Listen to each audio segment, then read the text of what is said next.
Hi, it's Sean from Traffic Services, and I'm joined once again by Detective Constable Scott Matthews from our investigations office. Hey, Scott, how are you? Not bad yourself, Sean. I'm doing okay. It's Monday. It's that time. We talk about impaired driving and what happened over the weekend. This time without video, but we wanted to make sure we got everybody got in touch with everyone. Exactly. So, how did we do? What's the report card say?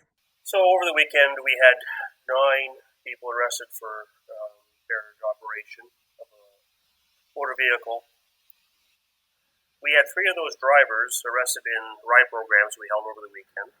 Also, 3 drivers were a Class G1 or G2 licensed.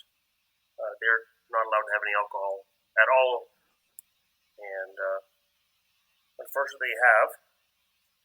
And then, very surprising, we had a driver that was stopped for speeding.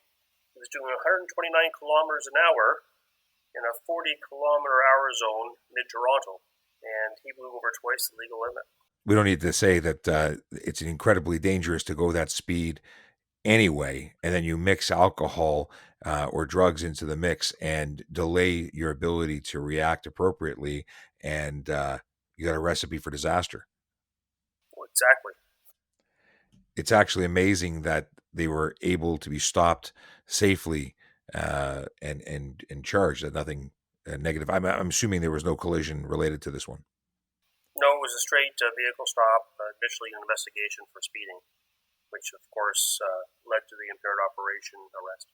So not a fall down drunk, as it were. And I think that goes to the concept that what we believe someone looks like when they're impaired isn't actually uh, what they may look like. They may look fairly normal uh, because they may be very used to doing it and build up tolerances. Not that they're Yes, that is any true.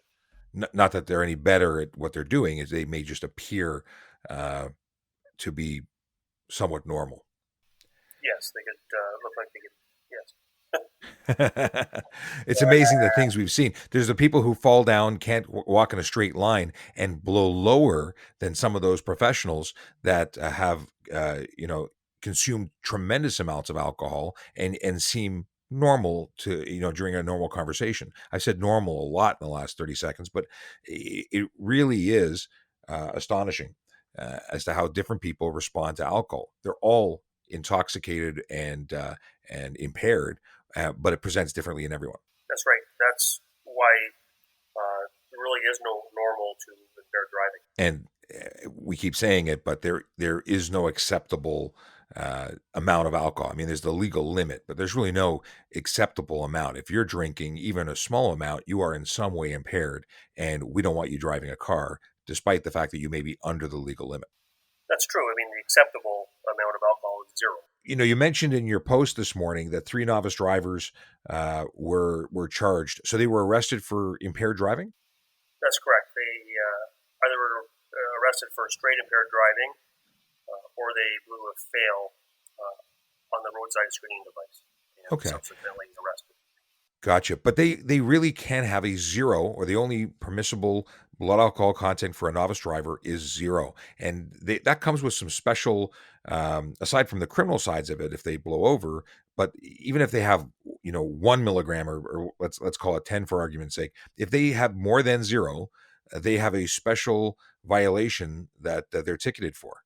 Yeah, so anywhere between 0 and 50 milligrams of alcohol, a novice class driver or any driver under the age of 22 years old can lose their license for 3 days.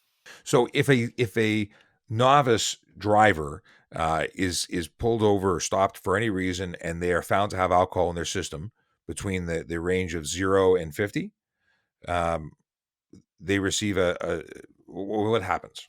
So they receive an immediate 3-day license suspension for their first offense and a ticket for having a blood alcohol content above 0. This ticket, upon conviction, is an automatic 30-day license suspension. That's awesome. That's really trying to send a message to change behavior when someone starts their career as a driver. So something different than normal. We've been doing this for a few weeks now, where we have our chats regarding impaired driving, but it happens to be National Impaired Driving Prevention Week this week. We won't talk about my oopsie last week. Um, there is a TikTok video that addresses it, but it is in fact National Impaired Driving Prevention Week this week, and it's hosted by Public Safety Canada. We're supporting them with posting their social media content in addition to our own. But what special message would you like to send the fine people of Toronto and anyone else who's listening about impaired driving? Well, I use this hashtag every once in a while in my posts, and it's think before you drink. Make sure you plan ahead. If you're heading out, make sure you prearrange a sober ride, or don't drive and take a taxi. You know, that's really that coincides with a lot of the messaging that we put out. That concept of plan ahead, and there with so many ride options that are available today, there's really no excuse between taxis, Ubers, public transportation, and or having a designated driver. There's a lot of good solutions, and we're not even getting into the concept of the fact that we're in the midst of a pandemic and socializing may not be the best option, especially if you're going to be inebriated. So, not even going into there. There's lots of options. Yes, the City of Toronto has a great public transit system, numerous other methods to get around the city that prevent you from having to even consider drinking and driving. There's even services that will, like, if you find yourself somewhere and it's an unplanned event and you're trying to figure out how to get your vehicle home, there's services that will transport your vehicle. Heck, there's tow trucks available if you really wanted to prevent getting into a bad spot. And very often people say, well, it's really expensive. I can't afford to do that. And my response has always and will always be, a lawyer is a far more expensive venture. Not to mention, if God forbid something happens where you're hurt or you hurt somebody else, the cost is immeasurable, because there's so much more than financial that you'd be losing. Take, for example, if you get stopped in a ride program or get stopped by police anywhere and you blow a horn range reading and lose your license for 3 days, you just don't get your license back in 3 days. You have to pay a penalty and reinstatement fee, and that equals $581. That would pay for a good tow truck ride, a great taxi ride, get you anywhere in public transit. I bet you could get a limo at that price. Exactly. So, I mean, why risk it? That's a really good question, and I think the answer is that if you're making decisions after you've been drinking, you may not be the best person to make that decision. You may not be making decisions that are truly good ones. That's correct. So, take your public transit to where you're going ahead of time, and you won't get yourself in that situation. Yeah, and then you get to have that good time without having to deal with the potential repercussions, because you're only focused on the good time. There's nothing else to worry about. That's totally true, Tom. Awesome. Well, I think we've covered everything. Thanks for tuning in. Thanks for listening. And we do this generally every Monday and Friday, bookending the weekend in relation to impaired driving. And Scott, anything you want to say to the fine folks of Toronto?